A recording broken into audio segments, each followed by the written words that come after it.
Freddie Mercury saw one flag at Live Aid and froze, mid-song, July 13th, 1985. Live Aid. 1.9 billion people watching Freddie Mercury perform We Are the Champions at Wembley Stadium. But the man on that stage wasn't really Freddie Mercury. His real name was Farrokh Bulsara, a Parsi immigrant from Zanzibar who'd spent 15 years hiding his identity because the music industry told him immigrants couldn't be rock stars. Then, mid-song, he locks eyes with a man waving an Iranian flag in the front row. Both men start crying. And in that moment, Farouk Bulsara decided to stop hiding. Nobody knew what happened until 2015, when that flag-waving stranger finally told the world, "Freddie Mercury saved my life that day by showing me immigrants can be champions too." Live Aid wasn't just another concert. It was history being made in real time. A simultaneous dual-venue benefit performance happening at Wembley Stadium in London and JFK Stadium in Philadelphia, organized by Bob Geldof and Midge Ure to raise funds for Ethiopian famine relief. Every major artist in rock music had committed to performing. David Bowie, Elton John, Paul McCartney, The Who, Led Zeppelin, U2, and dozens more. The global television broadcast was reaching an estimated audience of nearly 2 billion people across 150 countries, making it the most watched event in television history up to that point. Queen had been given a 20-minute performance slot at 6:41 p.m. London time. Most industry insiders considered this a middle-tier position, respectable but not prestigious. The truly legendary acts were scheduled for the evening primetime slots when American audiences would be watching. Queen's manager Jim Beach had actually tried to negotiate a better time slot, but the organizers had been firm. 20 minutes in the early evening, take it or leave it. What nobody knew was that those 20 minutes would become the most celebrated live performance in rock history, the moment that would define Queen's legacy forever and cement Freddie Mercury's reputation as the greatest live performer who ever lived. But for Freddie himself, the significance of Live Aid ran much deeper than just musical performance. He was carrying something onto that Wembley stage that almost nobody in the world understood, a burden he'd been carrying his entire life. Freddie Mercury was born Farrokh Bulsara on September 5, 1946, in the British Protectorate of Zanzibar to Parsi parents from India. His father Bomi worked as a cashier at the British Colonial Office, and his mother Jair raised Farrokh and his younger sister Kashmira in a traditional Parsi household that honored their Zoroastrian faith and Persian cultural heritage. When Farrokh was 8 years old, his parents sent him to St. Peter's School, a British-style boarding school in Panchgani, India, where he received a proper English education and began developing his extraordinary musical talents. But that traditional upbringing came with complications that followed Freddie for his entire life. He grew up caught between multiple worlds, Parsi by heritage, Zanzibari by birth, Indian by education, and British by colonial association. When political revolution forced his family to flee Zanzibar in 1964, they relocated to England as refugees, arriving in Middlesex with almost nothing and having to rebuild their lives completely from scratch. Farrokh Bulsara spent his teenage years in England feeling like he didn't truly belong anywhere. He was too foreign for the British, too British for other immigrants, too Parsi for mainstream society, and too westernized for traditional Parsi communities. His thick accent, his distinctive appearance, his family's Zoroastrian religion, and his sexuality all marked him as different in ways that 1960s England was not particularly welcoming toward. When he began pursuing a career in rock music, the cultural barriers became even more obvious. Rock and roll in the late 1960s and early 1970s was overwhelmingly dominated by white British and American performers. There were virtually no successful rock musicians from immigrant backgrounds, and certainly none from Parsi Indian African heritage. The music industry saw rock as fundamentally white music, and audiences largely agreed. Farrokh understood these barriers instinctively. When he formed Queen in 1970, one of his first decisions was to change his name from Farrokh Bulsara to Freddie Mercury. He never publicly explained this choice, but people close to him understood the calculation. Freddie Mercury sounded British, sounded like rock royalty, sounded like someone who belonged on stages and in recording studios.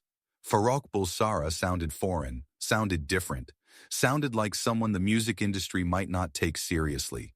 For 15 years, Freddie Mercury became one of the most famous performers in the world, while Farrokh Bulsara essentially disappeared. Freddie rarely spoke about his family in interviews, almost never discussed his Parsi heritage, avoided questions about his childhood in Zanzibar and India, and constructed a public persona that carefully obscured his immigrant background. He became British by sheer force of performance, by being so extraordinarily talented that audiences forgot to question whether someone who looked and sounded like him truly belonged in rock music. But the internal cost of that performance was significant. Freddie's parents, Bomi and Jer, watched their son become internationally famous, while rarely being acknowledged publicly as his family. They attended Queen concerts and felt immense pride in their Farokh's achievements, but they also felt the subtle sting of being kept somewhat separate from his public life, understanding that their presence and their obvious foreignness might complicate the image Freddie had worked so hard to construct. Freddie loved his family deeply and maintained close relationships with them throughout his life. But there was always this unspoken understanding that the public Freddie Mercury and the private Farrokh Bulsara existed in carefully separated worlds. By July 1985, Queen had achieved extraordinary global success, but they were also experiencing significant challenges. Their recent album The Works had received mixed reviews, and some critics were suggesting that Queen's best years were behind them. The band's decision to play Sun City in South Africa, despite the cultural boycott, had generated massive controversy and damaged their reputation with progressive audiences. Some radio stations were reducing Queen's airplay, and there was a growing narrative that the band was becoming irrelevant. Live Aid represented an opportunity for Queen to remind the world of their cultural significance and their ability to deliver transcendent live performances. But it also represented something much more personal for Freddie, a chance to prove something to himself about identity, belonging, and what it meant to be accepted. The afternoon of July 13th, Freddie was nervous in ways that surprised the other band members. Brian May later recalled that Freddie was pacing backstage, unusually quiet and introspective rather than his typical theatrical and energetic self before performances. "You all right, Fred?" Brian had asked. "Fine, darling," Freddie replied. "Just thinking about how many people are watching. My parents are watching. People in Zanzibar are watching. People in India are watching. The whole bloody world is watching. That's a good thing, isn't it?" Freddie had smiled, but there was something vulnerable in his expression. "I suppose we'll find out." At 6:41 p.m. precisely, Queen took the Wembley Stadium stage. Freddie wore his now iconic white tank top and jeans, looking simultaneously casual and commanding. The opening notes of Bohemian Rhapsody filled the stadium, and Freddie immediately took command of the 72,000 people in attendance with a charisma and stage presence that was almost supernatural. For the next 20 minutes, Queen delivered what is now universally recognized as the greatest live rock performance ever recorded. They performed Bohemian Rhapsody, Radio Gaga, Hammer to Fall, Crazy Little Thing Called Love, We Will Rock You, and finally, We Are the Champions, with Freddie controlling the massive crowd with such complete mastery that it seemed like all 72,000 people were extensions of his own will. During Radio Gaga, Freddie led the entire stadium in synchronized hand clapping that created one of the most visually stunning moments in concert history. During We Will Rock You, he had the crowd singing and stomping in perfect unison, creating a sound so powerful it could be heard miles away from Wembley Stadium. But it was during We Are the Champions that something unexpected happened, something that wouldn't be fully understood until 30 years later. As Freddie sang the second verse, his eyes scanning across the massive crowd as he always did during performances, he spotted something that made him freeze for just a fraction of a second. In the front section, clearly visible from the stage, a middle-aged man was waving an Iranian flag, tears streaming down his face as he sang along to every word. The man's name was Reza Pahlavi, and he was a 48-year-old Iranian refugee who had fled Tehran in 1979 during the Islamic Revolution. He had lost everything, his business, his home, most of his family, and had spent 6 difficult years rebuilding his life in London, working menial jobs and facing constant discrimination as a Middle Eastern immigrant in Thatcher's Britain. Reza had brought the Iranian flag to Live Aid as a statement of defiance and pride. Despite everything he had lost, despite all the prejudice he faced daily, despite being treated as less than fully human by many British people, he was still proud of where he came from. And he was watching Freddie Mercury, a fellow immigrant, someone who understood what it meant to be foreign and different, perform on the world's biggest stage. When Freddie's eyes locked onto Reza and that Iranian flag, something profound happened. For just a moment, the carefully constructed performance that Freddie Mercury had been maintaining for 15 years cracked open, and Farouk Bulsara looked out at someone who represented everything Freddie had been hiding about himself. Reza saw Freddie's expression change, saw recognition and emotion flash across the rock star's face, and in that instant understood that Freddie Mercury saw him, truly saw him, not just as a face in the crowd, but as a fellow immigrant, a fellow outsider, a fellow human being who had spent years proving that he belonged. Freddie continued singing, "We are the champions," but now the words carried different weight.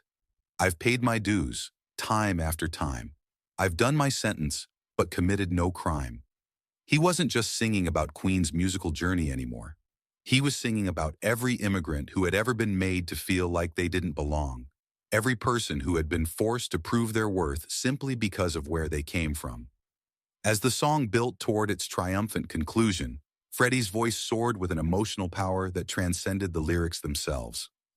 The 72,000 people at Wembley and the nearly 2 billion watching on television heard a victory anthem. But Reza Pahlavi, standing in the crowd with his Iranian flag and tears streaming down his face, heard something else. He heard validation, recognition, and a message that said, "You don't have to hide who you are to be a champion." When Queen's performance ended and Freddie walked off the Wembley stage, something unexpected happened.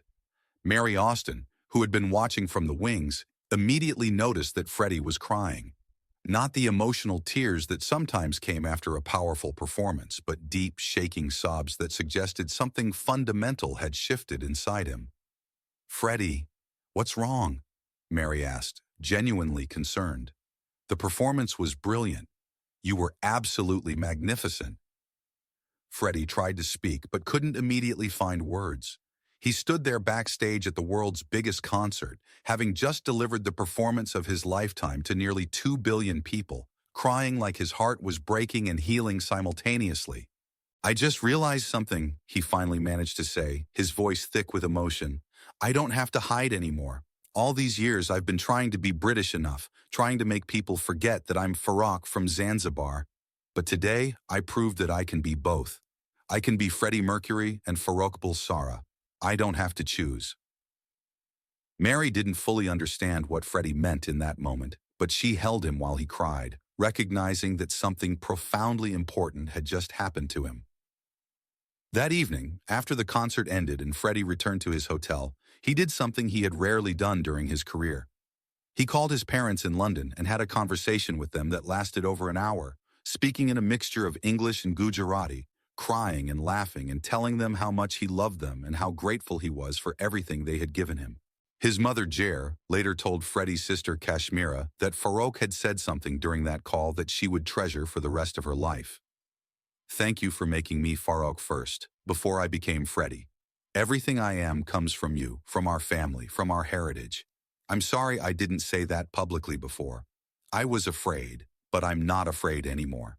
For 30 years, that phone call and the emotional significance of Live Aid for Freddie Mercury remained private. The world celebrated Queen's performance as the greatest live rock show in history. Music critics analyzed Freddie's technical mastery and stage presence, and Live Aid became legendary for its cultural impact and fundraising success. But nobody understood the deeper personal significance of those 20 minutes for Freddie himself, or the moment when he locked eyes with a crying man waving an Iranian flag and realized he didn't have to hide his immigrant identity to be accepted as a champion. In 2015, a British documentary filmmaker named Sarah Chen was working on a project about immigrant experiences in 1980s Britain. While researching, she discovered Reza Pahlavi living in a small flat in East London, now 78 years old and working part-time at a community center helping other Middle Eastern refugees adjust to life in England. During their interview, Reza mentioned almost casually that he had attended Live Aid in 1985 and had brought an Iranian flag with him. Sarah, knowing the cultural significance of Live Aid, asked him to elaborate. What Reza told her became the foundation for a documentary segment that would finally reveal the hidden story of Freddie Mercury's most important performance. I was standing in the front section with my flag, Reza explained, his eyes growing distant with memory.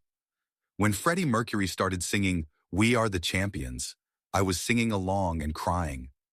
Not because of the music, though it was beautiful. I was crying because here was this man, this immigrant like me, standing on the world's biggest stage, being celebrated by billions of people. And I thought, maybe we immigrants can be champions too. Maybe we don't have to hide who we are.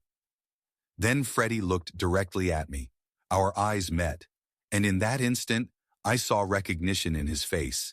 He saw my flag. He saw my tears. And I knew he understood. We were both immigrants. We had both spent years trying to prove we belonged, and in that moment, we were both champions. Reza paused, wiping tears from his aged eyes.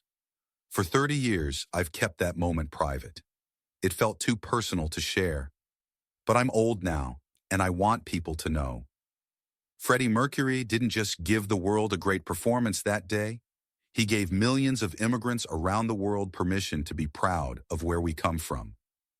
Sarah Chen's documentary aired on the BBC in 2015 and included interviews with Freddie's sister Kashmira, who confirmed the story of Freddie's emotional phone call to their parents after Live Aid. Kashmira revealed something that made Reza's story even more poignant. "My brother spent 15 years hiding our family heritage because he thought it would hurt his career," Kashmira explained. "He rarely mentioned us in interviews, never talked about being Parsi, never discussed Zanzibar or India. Our parents understood, but it hurt them." After Live Aid, something changed. Freddie started acknowledging his roots more. He visited our parents more frequently. He talked about our family with pride instead of avoiding the subject. I think that performance freed something in him. The documentary revealed one final detail that connected all these stories together. Among Freddie's personal effects preserved at Garden Lodge, researchers had found a small Iranian flag pin that Freddie had apparently kept in his desk drawer for years. Nobody had understood its significance until Reza's story emerged. After the BBC documentary aired, Reza Pahlavi received a letter from Jim Hutton, Freddie's partner during his final years. Jim explained that after the 2015 documentary, he had searched through his own memories and discovered something significant. In 1989, Freddie and I were watching television coverage of the fall of the Berlin Wall, Jim wrote. Freddie became very emotional seeing all those people celebrating freedom. He told me about Live Aid, about seeing a man with an Iranian flag in the crowd. He said it was one of the most important moments of his life because it made him realize that hiding his immigrant identity was a form of imprisonment, and that true freedom meant being proud of all the parts of yourself, not just the parts other people found acceptable. Freddie Mercury gave the world many gifts during his extraordinary career. He gave us some of the greatest songs ever written, performances that redefined what live music could be, and an example of artistic fearlessness that inspired generations of musicians.